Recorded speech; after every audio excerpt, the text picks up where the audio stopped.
Get a £5 free bet every week with Offer Club from William Hill. Simply stake a total of £20 or more across the week on pre-match football accumulators with 4 or more selections, and you'll get a £5 free bet on the Friday. Join William Hill Offer Club on mobile or online now.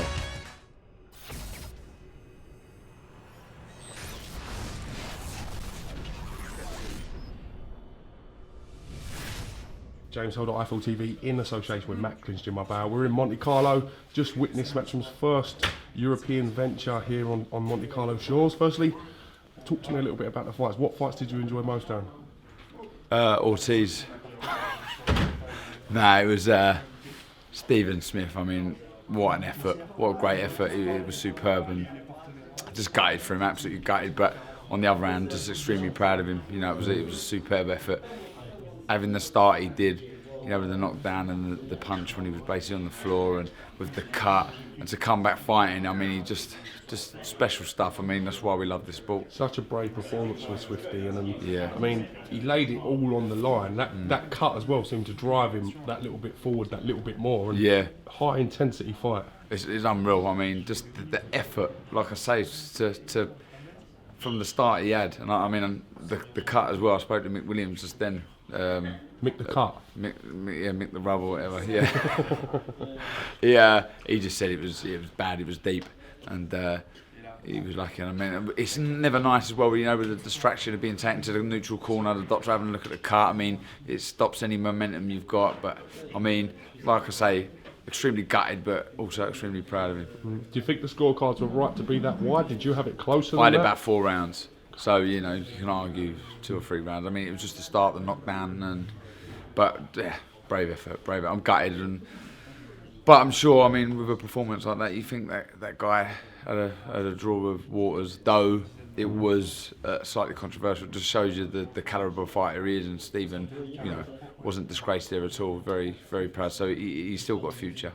Let's talk a little bit about Luis Ortiz. We've seen this great hype machine behind him. Eddie's been singing his praises left, right, so and centre, and so have a lot of people, to be honest. And he came out tonight and he didn't do it. He didn't perform. Bottom line, he did not do what it was expected of him tonight. So bit of a disappointment in the fact that he may be not as good as we anticipated. Well, massively. I still think he's an extremely good fighter, and I put a lot of the blame down to Malik Scott. He just didn't want to know.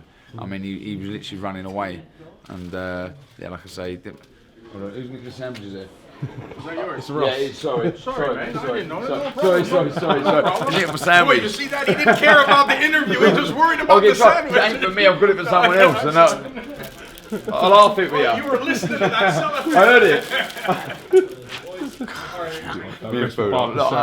I'm retired now. I can eat what I want. Listen, mate, you want that sandwich? You have that sandwich. Put it in. That one, mate. Go on, you right? He's good at editing. You're fine, mate. Don't worry. You're good. Have a good one, boys. Yeah, Take care, mate. Thank you, man. Cheers, Good mate. to meet you, man. Good one. Thank you, mate. Take care. Right, where was we? Just talking about Ortiz. Obviously, we all thought Ortiz, expected him to put on a good show tonight. Just so I put it down to Malik Scott. He just didn't want to know. He was a complete bottle job, if you like. There was times there when he had ways out, and I think he was looking for a way out, Malik Scott. But then he just sort of got out and carried on. But one thing I was disappointed is he didn't go through the gears.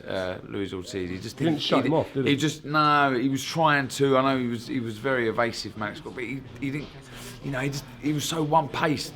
You know, and he started whinging. He was getting fed up, and it was just. I kid you not. It was probably the worst fight I've ever seen. Honestly, yeah, it was bad. It was bad. It's bad, but you know, it was Malik Scott's fault. Jamie McDonnell, big fight for him tonight. Quite a little bit of this debate and dispute onto the scorecards. Some people having Jamie McDonnell winning the fight, others not so much. How did you score the fight? Do you know what? It's tough, really. I mean, some of them rounds were tough to score, and when Jamie boxed well behind his jab and didn't get involved and boxed nicely, he was winning the rounds. But then, you know, he was getting caught with some big right hands, and it was a tough one to score. Like you say, it was split. If I'm deadly honest, I Do you know what? I couldn't really call it. I mean, in my opinion, I think I'd say Jamie McDonald, but then I'm surrounded by British fans and that, and I don't know if I'm influenced. I'm not too sure. So I'm just glad I'm not a judge. But again, a brave effort. You know, he was up against a top former world champion, and he certainly earned his crust tonight. And I think he also found out from Dave Colway, he broke his nose early on. So I mean, to fight with that, you know, you can't breathe properly, and that's Jamie's game. You know, work rate and you know, last in the fight. So not to be able to breathe that early on is a nightmare. But yeah, I mean, just ultra proud of all the Brits here. All right, well, listen, on that note, great to get you back on the channel. It's been a little while since we've had you on. I was thinking this. Spanish you know what I mean? You've been giving us a swerve ball, haven't you?